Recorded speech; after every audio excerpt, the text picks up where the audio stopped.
My position at the moment is the new chair, who doesn't really know what she's doing, of the International Partnerships and Development Commission for the Uniting Church. In the past, you may have known it as Uniting World WA, but it was very confusing. We were the only state with our own separate Uniting World organisation, and so both our churches within Western Australia and overseas partners were becoming very confused. So that's why we've changed it to this organisation. Now, we have 3 projects going. The first of them is in Timor-Leste, and that's run by Alison Dial, who's a member of St Augustine's Church in Bunbury, and it runs a mobile health clinic to the little villages and fills a need that otherwise would go completely unmet. The second project is in West Timor. West Timor, of course, is part of Indonesia, and that project is spearheaded by Netherlands Church, and they have a partnership with a Christian university in Kupang there, and they are providing scholarships and providing English language education there. English language education is absolutely vital for developing countries, because without it, their students can't go overseas to study in Western countries, so it is really essential. The third project is the one that I'm going to talk to you about today, because I'm right in the middle of it, and this is the Black Pearl Network, which was begun initially by the Florey Uniting Church, but it now involves many of the Western Suburbs churches in Perth, particularly Trinity North, which comes from the area around Greenwood, Duncraig. And so the Black Pearl Network works in West Papua, and I've put a map up there because almost nobody in Western Australia can understand the difference between PNG and West Papua. Every time we say West Papua, they say, oh, PNG, and actually they're different countries. So I just want you to understand that it's the western half of New Guinea, and it's not an independent country, it belongs to Indonesia. We used to call it West Irian or West Papua. However, the Indonesian government has now divided that area into 6 different provinces. The West Papuans desperately don't want to be a part of Indonesia. And so they believe that the division has been done as a divide and conquer activity. The Indonesian government believes that they're doing it for administrative purposes. So there is already conflict there, but there's also a very active separatist movement in West Papua, because the indigenous Papuans feel like an occupied country, and they're actually the victims of many human rights abuses there. So there's an ongoing battle. But when we first began to go to that country in 2008, where are we? We met a lot of indigenous Papuans, and we could see that their position in their country is very much second-rate citizens. It reminded us a lot of Australia. The indigenous Papuans are very much like our indigenous Australians. We would go to busy business areas, and the immigrant Javanese owned all the businesses, owned all the shops, owned all the wealth, and the indigenous Papuans would be sitting on the footpath selling 3 fish or a few head of corn. It was very obvious to us that they were second-rate citizens in their own country, and we didn't feel at all superior, because we know the situation is not all that much different here, but we're just a bit further ahead with our reconciliation efforts. While we were in West Papua that first time, we visited a place called the Tangmar Valley, which is right up in the mountains in the centre of Papua. And as we walked along that valley for 7 kilometres, the people of 12 little villages joined us. Every person from the 12 villages joined us. Every person hugged each one of us. There were 6 in our party as we walked along that valley. And by the time we got to the end of the valley, there were 500 villagers gathered there, and they presented us with a petition begging us to supply clean water so their children stopped dying of waterborne diseases. They also asked us for English language and education. So we didn't go with the intention of starting anything big, but we left feeling like we couldn't not respond. Those people were so needy, and they believed in us. They seemed to think we had the power of God on our side. We felt totally inadequate, but we were really cowed by their faith in us. Oops, we're going to go, maybe. There we go. This is the kind of village that we walked through. So this is New Guinea, 175 kilometres off our northern border. It's so close, and this is how many of the people live. In the cities of course, they have modern buildings, but in the countryside, in the little villages, this is what the houses look like. There's no running water. They use water from the creek. The kids are dying. There's no education. This is just the values statement for the Black Pearl Network. So this organisation was first put together in about 2008, 2009, following that visit. And we've worked very hard since then. It's really powered by about a dozen people, maybe less now. We're all getting a bit older. And these are the values that we espouse, and particularly the dignity of all humanity. We see the problems that the Papuans have in their own country, and many of them are powerless to change things. However, because of their inferior position in their country, they are getting angry, and so the separatist movement is growing and gaining momentum. We would hate to see a civil war in West Papua because Indonesia is a tremendously powerful country, and we know that the indigenous Papuans would simply die.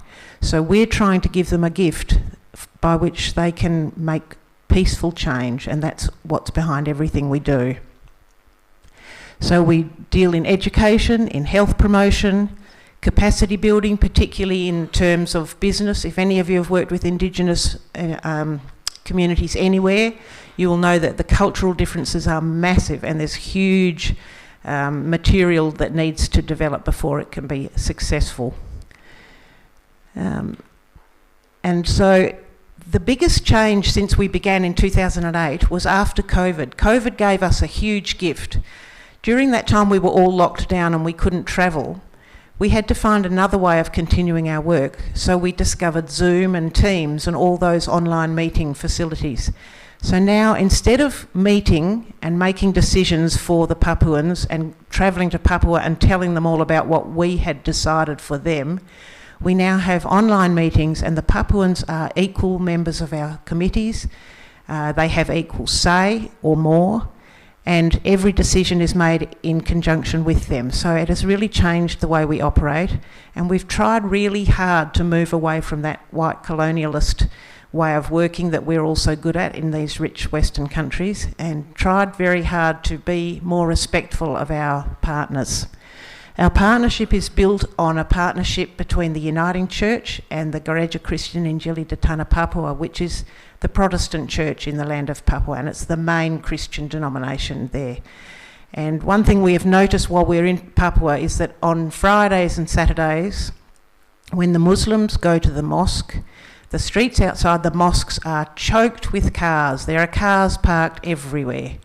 And on Sundays, when the Christians go to church, there are no cars, but everywhere you look there are people walking along the street with their Bibles and their hymn books, because the Indigenous people are the Christians and there's no wealth there. They don't have cars. And the immigrants are generally the holders of the wealth in that country, and so it's very obvious on worship day. There's no blocked car parks around the Christian churches. This is a photo I took 2 weeks ago. I've just come back from West Papua, and this is in a little village called Muaratami, and that is a BPEC class. We're really good with acronyms because all those names are too unwieldy. So Black Pearl English course is the BPEC course, and this is the BPEC class at Muaratami. The most long-lasting program we have is APSEP, Australian Papuan Cultural Exchange Program. And we do this every year for the first 3 months of the year. We bring 2 students from West Papua. They are chosen by their English competence. They have to be able to at least make themselves understood. They have to have demonstrated that they're good students. They need to be between 18 and 25 years of age, and they must be Indigenous Papuans, not immigrants from other parts of Indonesia. They also need to have demonstrated good character, so we try to choose students who have worked as volunteers in some capacity in the past, students that are giving a lot to their community already. This is all about BPEC. The Black Pearl English course is our biggest program. We have 15 centres all over West Papua, so you can see where they are. And when we travel to West Papua, we try to visit all of those centres. There's not many roads in West Papua. It's very mountainous, very remote, very underdeveloped. So that's a lot of flights. I don't know what our carbon footprint must be like at the end of it, but those are where our classes are at the moment. And the most recent class is Timika, which you can see is the second southernmost class, and that just opened in August. This is one of the classes. The classes are very different. Some of the kids sit on the ground on a veranda outside a house. Some of them sit in air-conditioned classrooms, but there are only about 2 of those. The conditions are generally fairly basic. This group from North Biak is an island to the north of West Papua. When we go to see them, every child turns out. It's not their class day, but they all turn out to see us and to have an opportunity to practice their English. And throughout the whole course, they have a uniform curriculum. We supply books for them. Up until 2 years ago, the courses were free. However, as we get older and we're a bit worried about the future of the program as we can't travel to West Papua anymore, we've instituted low fees. So they're about 1/3 of the next cheapest English course in Papua. So low fees in the hope that they will become sustainable, but every course recognises the value of traditional culture and encourages the children to promote their traditional culture, even if it's just by means of writing their traditional stories in English. So there are lots of ways we can promote what is precious to them. And this, of course, is the latest, the Mimika Centre, which is built in Timika. So I went there for the first time this visit. BPEA is the latest and the most ambitious project we've taken on, Black Pearl English Academy. In the past, when students wanted to get international scholarships, they needed to go to Bali or to Java to study English. They need to achieve an IELTS score, that's a category, a classification of English competence. So they need to get an IELTS score of 6.5 or 7.0 to get an international scholarship. And our BPEC classes take the best students to 3.5 or 4.0. So there's a big gap there. And in the past, they've needed to go to Bali or Java for 6 to 12 months to get their English up to scratch before they can qualify for an overseas scholarship. Now we've built this new academy, and it opened within West Papua. So for the first time, there's an institution within Papua where they can get the English they need. It's only just beginning. It's not really in full swing yet. The building was finished in June, and the first classes opened in August. I was there in June for the opening. It was a demonstration of God's power and faith in action, and I'll show you why. You notice there's a date. Just keep your eye on the date. This was March this year. We finally had got everything approved and building began. So that's building the foundations. You can see there's no advanced technology happening there. Now this one is actually a video. I don't think it'll work, but let's try. No, it didn't work. But that man with the bucket on top of the ladder, at the bottom of the ladder there was a little old domestic cement mixer, and the 2 men at the bottom of the ladder passed that cement up bucketful by bucketful to be poured into the formwork for the 28 columns that hold up the building. And they did it in 2 weeks. This is after the columns are up, when the roof is on. So this is 1 month later since the foundations were laid, April 2025, May 2025, also in May 2025. This is the 23rd of June 2025. This is the day I arrived in Papua for the grand opening of this building. And the grand opening was scheduled for the 26th of June. So this is the 23rd of June. You can see the building. The governor was coming, the moderator of GKI Church, everybody who was anybody was going to be at the grand opening, and this was the building. So us white fellas from Perth were horrified and wondered what on earth was going to happen. But the Papuans just said, don't worry, it will be ready. So this is the same day. This is the interior, and remember that picture because the next one is later in the same room. This is the nearly finished building. There were not many window frames in. And this is that same building that had the construction work 3 days before. So this is at the grand opening. It's all set up for the ceremonial meal. At 9 o'clock in the morning, prior to the 10 o'clock start, the little man was hanging the doors which were to be opened at 10 o'clock. But the balloons were up, so we weren't really worried. And at 9:45 they began the ceremony. They had the chairs up, the door had been hung. It was amazing. They put the windows in the front wall where you could see it from the opening. They didn't have time to get them into the other 4 walls or 3 walls. There were no toilets inside the building, but there were toilet rooms. There were no tiles on the floor, but there was a heap of tiles to go on the floor later. But they absolutely had faith that it would happen, and so it did. And it was an amazing, amazing opening ceremony, and really a huge jump for West Papua. And this is the Black Pearl English Academy now in operation. It's in a beautiful location. It's about 50 metres from the sea. If you walk out one of those windows, you hit the sea in about 50 metres. The land was donated by a local philanthropist. The building has mostly been funded from here in Perth, but the local government, the Papua Tanga Provincial Government, has promised funding. They've promised the funding in June. We're still waiting to get it, but we have faith it will come. And there is the first students doing their testing to assess their English levels. Days for Girls is the last program that we do in Papua. It's not our program, it's a program that we assist with an international organisation. Days for Girls organisation provides reusable menstrual hygiene products for girls. In the past, Papuan girls couldn't afford to buy disposable products, and so for 1 week of every month they would sit at home in their house because they couldn't go out and be respectable. So they missed 1 week out of every month of education. They dropped behind the boys and they dropped out of education, which made them vulnerable to trafficking, to all kinds of other awful outcomes. So with the provision of simple menstrual hygiene products, girls can be enabled to get an education. And the girls also receive health education at the same time. This is what's contained in a kit. Those products are sewn by volunteers in Western Australia to a very high standard. Each kit is packed identically. They choose colourful, bright fabrics. The girls love to get them. They get very excited. We have about an hour and a half of health education on sexual and reproductive health and safeguarding methods.